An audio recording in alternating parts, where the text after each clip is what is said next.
Our military analyst, retired Colonel Jerry Schumacher, is here. Good morning. Thank you very much again for joining us this week. We appreciate it.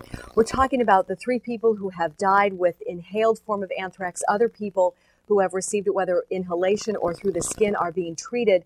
Is there a sense that really timing has made a difference, that they seem to be recovering okay? Well, I think the jury's still out on whether the 2 that are currently hospitalized will in fact recover. We've been told that the anthrax used to date is not weapons grade in the one sense that it's not DNA modified, and that the doctors are optimistic they'll recover. I think if in fact they recover, then the only issue is the timing that you brought up, how rapidly we can detect that this is happening. So homegrown is easier for us to treat because we know exactly what it's made of. Well, actually, homegrown just means it's a generic version of anthrax that has not been DNA modified to resist antibiotic treatment.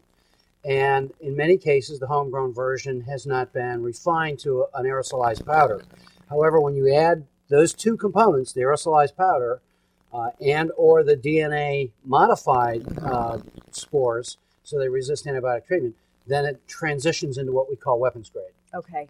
Well, you worked with the Stanford Research Institute on Defense Against Biological Attacks. You did this during the Gulf War, so you've been around this and done so much research on it.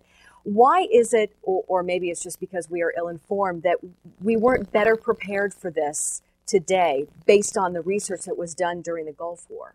Kim, you sound exactly like the scientists sounded during the Gulf War 10 years ago. In 1990, I sat in a trailer in Dugway Proving Grounds, Utah, where the scientists vehemently complained that they had warned the government that we needed to develop real-time biological detection, and they had not been funded to proceed in doing that.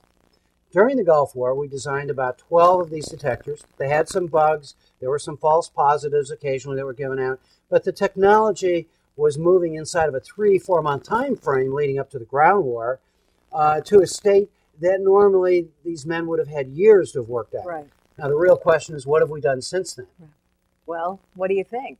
Well, I think because we weren't attacked with biologicals, at least not to our knowledge during the Gulf War, it went back on the back burner. Okay. Yes, there's been some progress. Yes, there's been some funding, but it certainly was not high on the priority list until this last month. Well, it's on the front burner now, that's for sure. As always, we so appreciate your insight into this. Thank you so much for joining us again. Thank you. We appreciate it.